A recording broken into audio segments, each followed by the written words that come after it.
Does a person have to meet all of the criteria that you just explained to the jury in order to be considered a gang member or associate? They do not. Overruled, sir. That does not meet. Overruled, sir. No speaking objection. No speaking objection. It's not the other candidate. Overruled, Mr. Steele, and do not speak your objection again. You may answer. They do not need to meet all the criteria.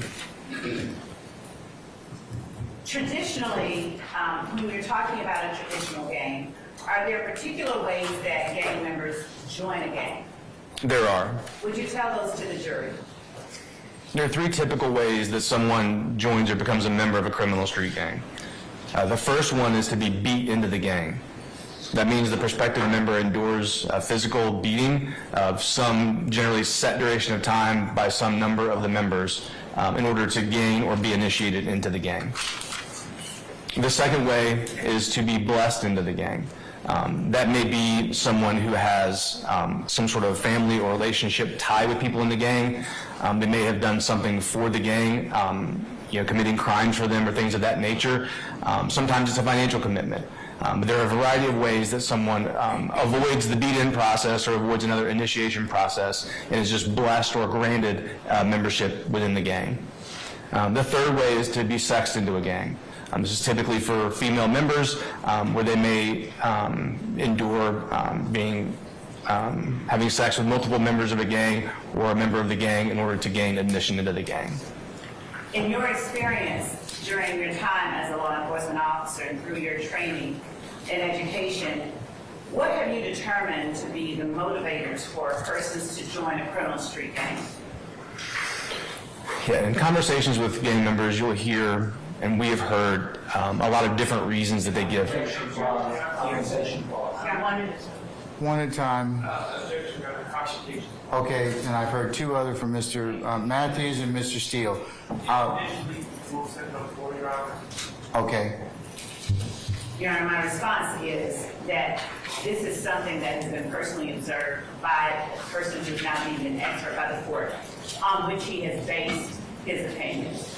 So it helps form the basis of his opinions. It's not a confrontation clause issue. I believe that there's no objection. I'm overruling the objection. I'm overruling the objection, Mr. Sharp. Go ahead. Would you explain to the jury what you've learned during your time as a gang investigator have been motivators, or what motivates people to join a criminal street gang? So oftentimes I've heard people cite reasons, things like to have a sense of family, maybe to have protection, relationship, and things of that nature. And as I've gotten further into this field and had more in-depth interviews and more in-depth conversations, and certainly a lot more observations, essentially what it boils down to, in my experience most of the time, is the pursuit of money, power, and respect. Approximately how many gang members are there in the city of Atlanta? We've identified over 3,500 gang members within the city, although we believe, based on FBI estimates, that there may be as many as 10,000 or more within the city. The FBI has also stated that they believe there are... Hearsay and confrontation clause. Your Honor, this is... I'll overrule the objection. You may go ahead. And the FBI has stated also that they believe there may be as many as 40 to 50,000 gang members in the metro Atlanta area. And based on your training, background, and experience, what sort of crimes are gangs and gang members responsible for in Fulton County? They're responsible for a variety of crimes, everything from property crimes, auto thefts, burglaries, entering autos, stealing things out of cars, shoplifting, burglaries, things of that nature, also including armed robberies, carjackings, shootings, and up to and including murders. Additionally, narcotic sales, probably the most common crime that we see from gang members, the distribution and sales of narcotics. And how does the distribution and sales of narcotics tend to further the interests of a gang? For most of our criminal street gangs that I've investigated, their staple crime is the sale and distribution of narcotics. It provides income to the members and to the gang itself, and that's often the motivator for gangs to control a particular turf or territory, is so they have a place to conduct these activities. So that's oftentimes a primary crime and forms sort of a foundation of what the gang's activities are. Is there any significance to the word respect in gang culture based on your training and experience? There is. Would you explain it to the jury? So in the context of a criminal street gang, the word respect might not mean the same thing that it could mean to you or to other people. Criminal gang members really define respect more honestly as being feared. Being respected means that they are feared by people of the community who may not testify against them as a witness to a crime, may not be willing to report a crime if they're a victim. It means that their rivals respect them in the sense that they'd be afraid to retaliate against them or do violence against them. So it sort of protects them from a potential crime from a rival gang. And it really is focused around that fear that's projected out to others around them. And does that fear or that respect in any way insulate them from repercussion for their activity? Yeah, that's the purpose of it. That goal of money, power, and respect is to increase their own reputation, increase their own ability to retaliate and do violence to the extent that it keeps someone else from being able to do violence against them, and therefore they can do what they want to do, which in the context of criminal street gangs is conduct criminal activity. And what are the ways that criminal street gangs gain respect? Really within gang culture, there are sort of two ways to participate in gang activity. One is sort of colloquially termed banging, and the other one is hustling. Hustling is earning income for the gang. That may be selling narcotics, it may be stealing, it may be doing robberies, things of that nature, but it's earning income, it's bringing in money and funding that then benefits the gang as a whole. Banging is sort of the other side of that, and that's doing violence on behalf of the gang. That may be violence committed against other gang members, rival gang members, maybe as retaliation or maybe as a proactive act against a rival gang. It could mean responding to some slight, some disrespect that was issued to the gang by engaging in a fight or shooting or something of that nature. But those are sort of the two ways that we see this happen. And oftentimes within the gang, there may be people designated on one side or the other. Someone who's doing more banging, who's doing more violence, may not be expected to stand on the street corner and sell narcotics. And likewise, someone who's bringing in money, they may be using some of that money to continue to support those who are doing the violence and the protection work for the gang as well. And how does a gang member gain respect within the gang itself? So in order to gain respect within the gang, you've got to be successful at one of those two aspects of gang life. Either you're bringing in money for the gang or you're doing violence. And honestly, violence is probably the main way that gang members move up within the gang.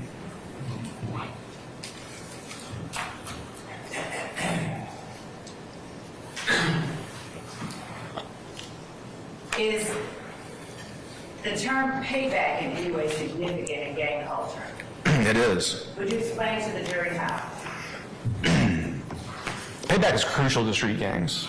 If you're in the criminal world and if you're pursuing that respect as a level of protection, then if someone does something to you, whether something violent or even something just disrespectful, a failure to respond to that begins to erode that sort of wall of protection you've built by building this reputation. And so in order to maintain or even to establish a reputation, in gang world, payback is a must. You've got to respond violently, and you've got to respond in a way that's significant enough to head off any future potential response to that. Yeah, payback is essential for a gang member if they want to preserve that reputation and preserve that protection that they've tried to build through that violent reputation. And what about answering back as it relates to payback? What are some of the ways in which a gang or a gang member might answer back? So oftentimes, as you can imagine, this begins this back and forth, particularly between rival gangs, where a gang is in some way insulted or disrespected or victimized, and then they respond in kind against the rival gang. That gang then now has to do the same thing. They've got to respond as well, and so then they will respond and answer back and respond to that violence with more violence themselves. And this is sort of the foundation of the beginning of gang wars. This is where these things come from. And they can often carry on for quite a long time, but it starts this back and forth where no one wants to back down and lose what they've gained. Earlier, you began talking about the difference and the different types of gangs, and you started out with traditional, and then you went into non-traditional. Is there another type of gang that you're aware of? There is. In Fulton County. Would you explain that to the jury? Sure. So that third type of gang is a hybrid street gang. So as you know, the word hybrid simply means a blend of two or more things together. You've likely heard that term in the context of, say, in current times, a hybrid car. It's a car that is powered both with an electric motor and a gas motor. Hybrid vehicles have both. They can be driven by a battery, they can also be driven by gasoline, but it's one car. Those two things are blended together into that vehicle. So hybrid street gangs blend the elements of two or more types of other street gangs. The types of hybrid gangs we typically see here in Atlanta, which began emerging around my time of coming into the gang unit in 2009 and 2010, are these hybrid street gangs. And what those are typically a local gang, a local non-traditional gang that has now aligned itself with a traditional gang. So they now have a relationship, in what we often see as an actual formal relationship with a traditional gang from somewhere else in the country. We see this in relationships between our gangs and Chicago gangs, New York gangs, LA gangs, and other places. And that hybrid part is that those local gangs will begin to adopt those identifiers for the traditional gang, but they will also retain and continue to use the identifiers that they have for their own local gang as well. They'll begin to blend those two identifiers together. They may also engage in the leadership structure within that traditional gang, but may still have their own structure locally within their local group at the same time. This was a very new thing for us in 2009 and 2010. We had not seen this before. And in gang culture, in the past, traditional gangs existed in one neighborhood in one place. That's the only place that they were. They didn't expand outside of that. They didn't have other locations that they existed. And what we started seeing was these traditional gangs, essentially adopting a franchise model, where they would go to other places and form partnerships with local gangs that were already established in a particular neighborhood or territory and partner with them and essentially franchise them to be a part of their network. And we've seen these traditional gangs build out national networks all over the country, not just in Atlanta, not just in Georgia, but in other states all over the country where they have these relationships, share information, resources, and personnel, and operate towards common purposes.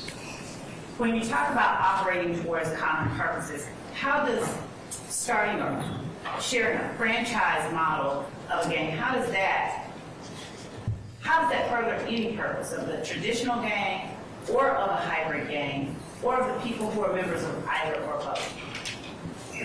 So if your gang exists in one place, in one neighborhood, that's all the turf that you have, particularly if you're a narcotics selling organization, but no matter what kind of crime that you commit, that's the limiting factor in your ability to earn income or earn money for your gang or earn reputation. The only way then to grow or expand is to move into other areas. You've heard about these things from the past where you'd have these gang wars between rival neighborhoods or gangs that were trying to take over somebody else's turf. So that's one way to do it. You can go in with violence and expand your territory and take over for somebody else. You kill everybody that's there, you shoot everybody, chase them all off, and now you've got more territory. But maybe a less costly way to do that in the terms of human life is to offer a financial incentive to someone, to understand that there's a mutually beneficial opportunity to connecting with another group. This happens all the time in business. We, of course, see this every day when companies merge or do business together. Gangs have adopted that same model. It's more of a criminal enterprise model where they're doing business with other gangs, often in formal partnerships and sometimes simply as alliances where they just work towards the same purpose. But it expands their ability to make and control money and territory, building that reputation and power and money for the gang. Looking back at the demonstrative that's on the screen, how does the gang triangle assist or aid in your investigation and pursuit of investigations regarding criminal street gangs? I treat this almost as a way to say it's almost like a heart check during an investigation. If we're looking, a heart check. Heart?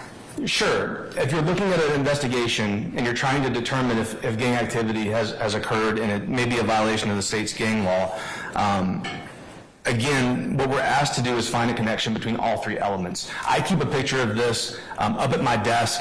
I keep it Irrelevant. Overrule the objection, sir. I keep it around me so that it's present when I'm doing my investigation. So I ensure that my investigation is seeking to find Overrule, Mr. Seal. to find that link between each element of this triangle. So it's a good reference point for a gang investigator to be able to focus on meeting all of the required elements or pursuing evidence of all the required elements of a potential violation, rather than missing one or even sometimes two of these and actually believing you got a gang crime when you really don't. Now, as we go through the next slide in your demonstrative aid, you click to the next one. Yes, ma'am. You've already given to the jury the definition of the criminal street gang that you utilize.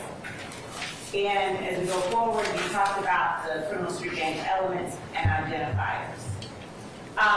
Looking at the criminal street gang elements and identifiers, how are each of those implicated in the gang triangle that you talked about? This is just a more streamlined look at that. Ask and answer. I sustain the objection. And going on further,